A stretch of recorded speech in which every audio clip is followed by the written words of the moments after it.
Yargıda nefes kesen bir bölümün ardından yeni bölümde yaşanacaklar herkes ekranlara kilitlemeye devam edecek. Eren, Tuğçe'nin başına gelenleri izledikten sonra intikam yemini etti ve bu konuyla ilgili çok bomba senaryolar bizleri bekliyor. Hayatı tehlikede olan ve çok acı bir olay yaşayan Tuğçe'nin yaşayıp yaşamayacağı ise en çok merak edilenlerden biri oldu.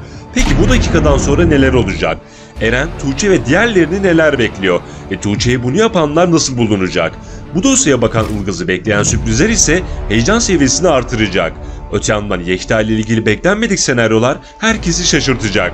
Birazdan tüm bunlardan ve daha fazlasından kısaca bahsedeceğiz. Şimdi hemen başlayalım. Çok üzücü ve bir o kadar acı bir olay yaşayan Tuğçe, ölmekten kıl payı kurtuldu diyebiliriz. Denize atıldıktan sonra kendini suyun üzerine atması ve çok geç kalınmadan hastaneye yetiştirilmesi sayesinde hayata tutunabildi. Ancak Tuğçe için tehlike devam ediyor. Birazdan bu konuya geleceğiz. Eren ise tam da beklediğimiz ve bahsettiğimiz gibi tüm gemileri yaktı ve öfke patlamaları yaşayarak harekete geçti. Eren için asıl dönüm noktası ise Tuğçe'nin söylediği "öldür onları baba" cümlesi oldu. İşte bu cümleden sonra Eren mesleğini ve diğer her şeyi yakma pahasına intikam yemini etti. Ki zaten Kubilay Ahmet'e gösterdiği tepkiden sonra artık mesleğini bile umursamadığını görmüş olduk. Ilgaz'ın da dediği gibi evladı için canı yanan babadan daha tehlikeli biri yoktur ve Eren tam olarak bu sözü yansıtacak.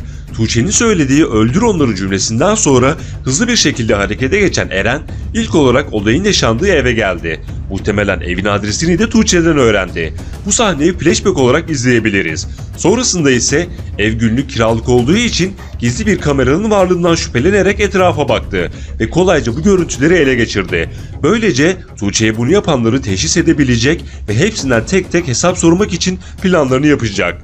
Kısacası Eren için şu anki tek amaç kızına bunları yapanları bulup ortadan kaldırmak. Fakat işlerinden birinin Eren'i Tuğçe'nin odasına götüren doktor çıkması işleri tehlikeli bir hale getirecek. Tuğçe'ye bunu yapan 4 kişiden biri hastanedeki doktordu. Üstelik olayın başlangıcında Tuğçe'ye arkadan yaklaşıp bayıltan da bu kişiydi.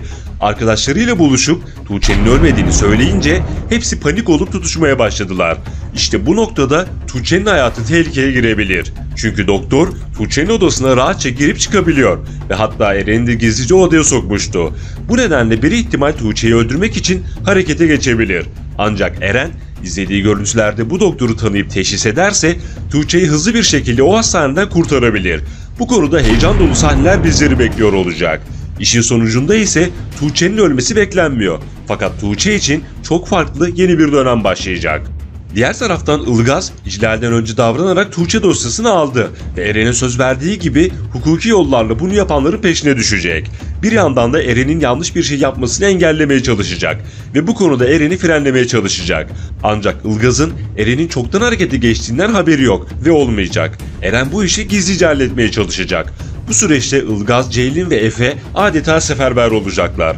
Ayrıca olayın failleriyle ilgili verilen bazı ipuçları ve detaylar dikkatleri çekti. Hatta bu detaylardan bazılarını Tuğçe de yarı baygın bir haldeyken görmüştü. Bu detaylar yeni bölümde hem Ilgaz'a hem de Eren'e yeni kapılar açacak.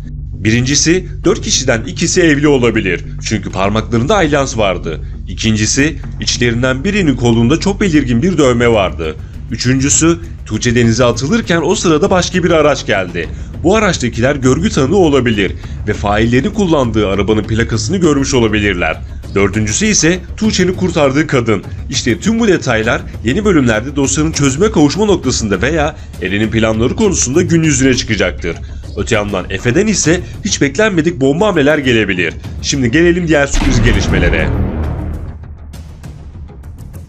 Bir önceki videomuzda belirttiğimiz gibi Ilgaz'ın baktığı ve doktorun annesinin öldüğü dosyayla Efe'nin baktığı sadece başı ve sonrasında tek bacağı bulunan dosya birbiriyle bağlantılı çıktı. Tahmin ettiğimiz gibi eve giren hırsızın öldürdüğü kadın doktorun annesi çıktı. Muhtemelen doktor mirası konmak için annesini öldü olarak gösterip yıllarca evinde sakladı. Planlarının bozulmaması için de annesini parçalayarak ortadan kaldırmak istedi. Ancak yeni bölümlerde her şey ortaya çıkacak ve Ilgaz bu dosyayı çözüme kavuşturacak. Diğer yandan hem İclal'den hem de Laçin'den beklenmedik hamlelerle adeta dağılan Yekta'yı yepyeni sürprizler bekliyor. Çünkü Yekta her şeyden vazgeçerim, avukatlıktan vazgeçemem demişti. Ceylin de Yekta'ya destek olarak biz de boş durmayacağız demişti. Ve aynı zamanda Yekta, Rafet'in de yardımıyla İcral'in kendisiyle asıl derdinin ne olduğunu bulacak ve sonrasında sürpriz hamlelerle sahalara geri dönecek.